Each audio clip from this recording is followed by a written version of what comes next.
Mortal, I am glad you're, well, I was going to say alive, but that's not really accurate, is it?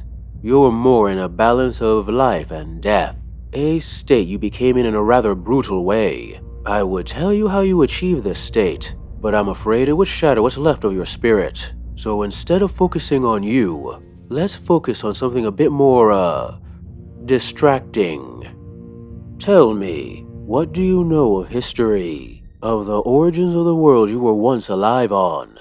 Nothing. I guess you weren't a scholar in your previous life. Well, since you have nowhere to go and time to spare, how about I give you a brief history of the origins of the world you call, or called, home? In the dawn of existence, there was the void, the absence of, well, everything. But the absence of everything was still something, and that paradox birthed into existence a primordial being known as creation. Don't, think too much about the metaphysics of it. Trust me when I say it will only lead to madness. Now, creation was not like a mortal sentient being. It was far beyond that. It was more of a physical representation of the very act of creation, an act it took to with great aplomb, as it immediately began birthing a cosmos, attempting to create worlds across the void.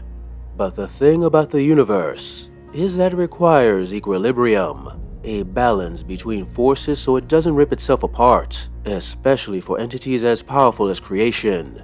So to address this imbalance, from the void was born destruction, a physical representation of the end of all things.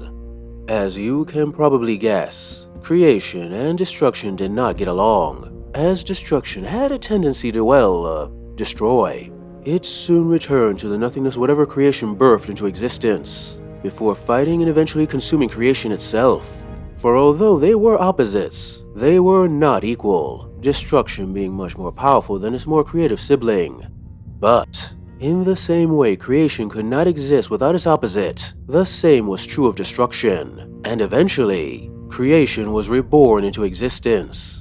And over the eons, these primordial beings danced the same dance over and over again, creation attempting to create, and destruction destroying the created and the creator. That was until, in the final iteration of this once eternal struggle, something quite unexpected occurred. For when destruction attempted to devour creation once again, as it had done so many times before, creation defended itself in a rather unique way. Creation chose to birth a small piece of a new cosmos within destruction, attacking destruction with the very act of creation itself, inflicting a wound that spilled some of destruction's very essence across the void, and causing destruction to feel something it had never felt before: pain. Enraged, destruction unleashed a tremendous blow against creation that shattered it and flung its pieces across the void. So far flung were these pieces that destruction would have had to expend great effort to collect them, and that was something destruction, weakened as it was from the blow, was unable to do. It chose instead to slumber and let its wound heal. Now, as I said before, although creation and destruction were opposites, they were not equal, at least while active.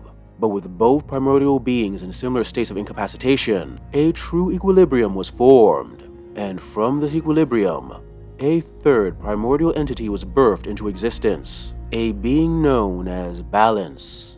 As soon as balance came into being, it knew instinctively that its existence was in danger, for it knew that if either creation or destruction awoke once again, the equilibrium between them would be shattered, and it, as a primordial representation of balance, would cease to exist. And so it began ensuring that this would not occur. It first set the largest pieces of creation spinning across the void, having them dance around each other in such a way that those pieces would never again reconnect and reform into a greater whole. These would become the various stars you see in the night sky.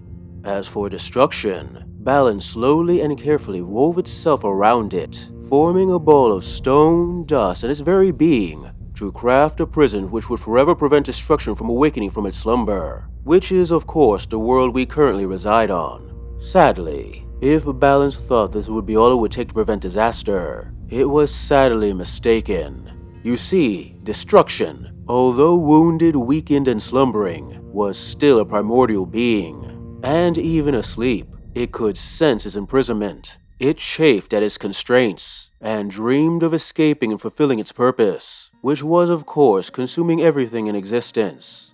And this urge to consume grew so mighty and, well, all-consuming, that it manifested into existence, forming a being of pure hunger known as famine. Now, famine was not a thinking being. It was more the living embodiment of blind hunger. And in that hunger, it consumed the first thing in its presence, which happened to be its creator, destruction. Enraged at this betrayal and the pain of attempted consumption, destruction roiled in its slumber, increasing the heat and pressure within the world's center and forcing famine to flee.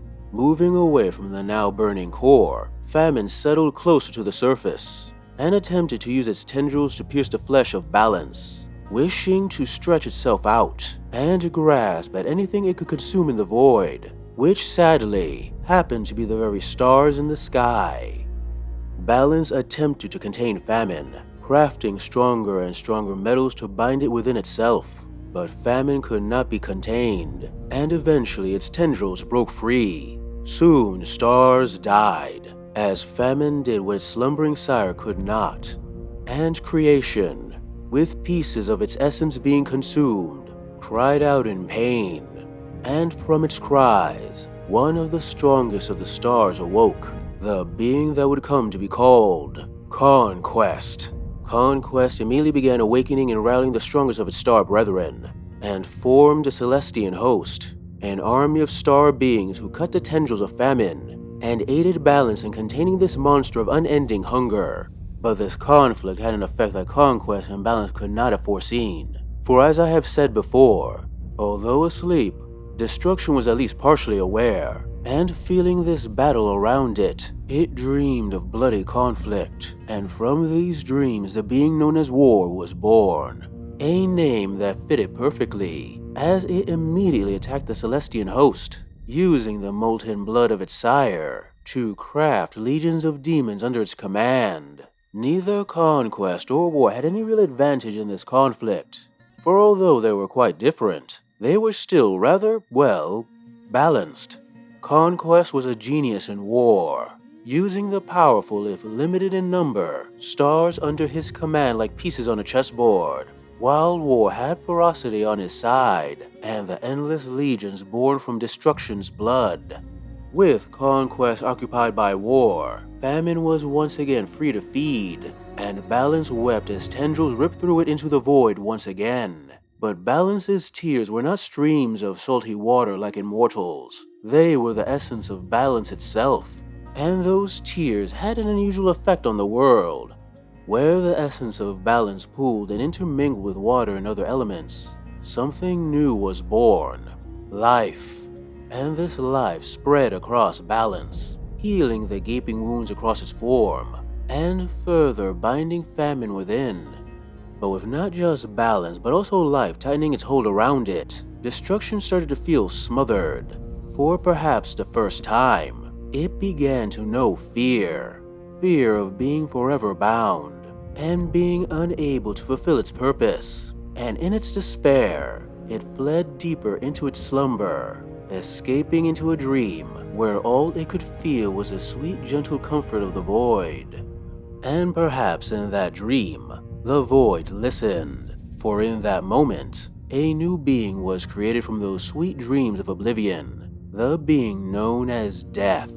And it was in that moment that life knew what it was to die. With life ending around it, famine was free once more to consume. And with Conquest distracted by War, Balance knew that its existence was in peril, and it cried out in desperation, a cry that was surprisingly answered.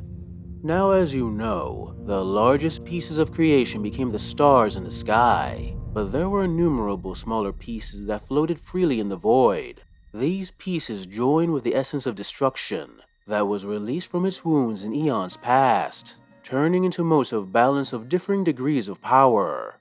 on the world balance made of its own form. Some of those most combine with stones and metals to form strange magical materials. Others join with the burgeoning life growing on the world and form strange creatures.